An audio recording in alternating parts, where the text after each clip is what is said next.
ഇനി നിങ്ങളുടെ കുട്ടിക്ക് സ്പീച്ച് ഡിലേ ഉണ്ടെന്ന് നിങ്ങൾക്ക് ഡൗട്ട് ഉണ്ടെങ്കിൽ എത്രയും പെട്ടെന്ന് എക്സ്പെർട്ട് ഒപ്പീനിയൻ തേടുക. അതിൻ്റെ കൂടെ തന്നെ കുട്ടിയെ എത്രയും പെട്ടെന്ന് ഒരു പ്രീ സ്കൂളിലേക്ക് ചേർക്കുക.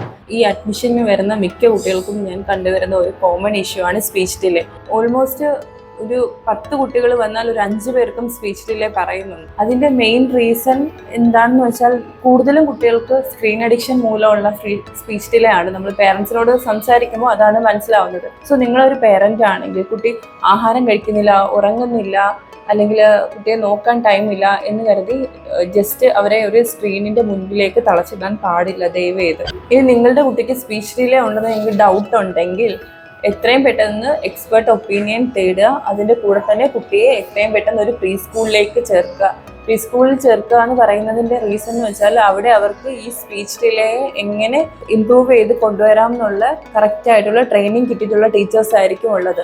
ഇനി എങ്ങനെയാണ് സ്പീച്ച് ഡിലേ നമുക്ക് ഐഡൻറ്റിഫൈ ചെയ്യാമെന്ന് വെച്ചാൽ 1 ഇയർ കഴിഞ്ഞ കുട്ടി മീനിങ് ഫുൾ ആയിട്ട് 5 വേർഡ്സ് എങ്കിലും പറയണം. 2 ഇയേഴ്സ് കഴിഞ്ഞ കുട്ടി 2 വേർഡ്സ് ചേർത്ത് പറയണം. വെള്ളം വേണം, ചോറ് വേണം, അമ്മ വാ, അവിടെ പോകണം, അങ്ങനെ 2 വേർഡ്സ് ചേർത്ത് പറഞ്ഞിരിക്കണം. അങ്ങനെ പറയുന്നില്ല എന്ന് നിങ്ങൾക്ക് ഡൗട്ട് തോന്നുകയാണെങ്കിൽ, അല്ലെങ്കിൽ ചില വേർഡ്സുകൾ കുട്ടികൾ പറയുമ്പോൾ അത് തിരിയില്ല, അല്ലെങ്കിൽ ചില ലെറ്റേഴ്സ് കുട്ടികൾ പറയുന്നത് തിരിയില്ല, ഈ ചെറിയ രീതിയിലുള്ള സ്പീച്ച് ഡിലേ അല്ലെങ്കിൽ വേറെ എന്തെങ്കിലും ഇഷ്യൂസ് കൊണ്ടാവാം. അപ്പോൾ ഇങ്ങനെ എന്തെങ്കിലും നിങ്ങളുടെ കുട്ടികളെ നോട്ടീസ് ചെയ്യുകയാണെങ്കിൽ എത്രയും പെട്ടെന്ന് ഒരു ഡോക്ടറെ കാണിക്കുക, എക്സ്പെർട്ട് ഒപ്പീനിയൻ തേടുക.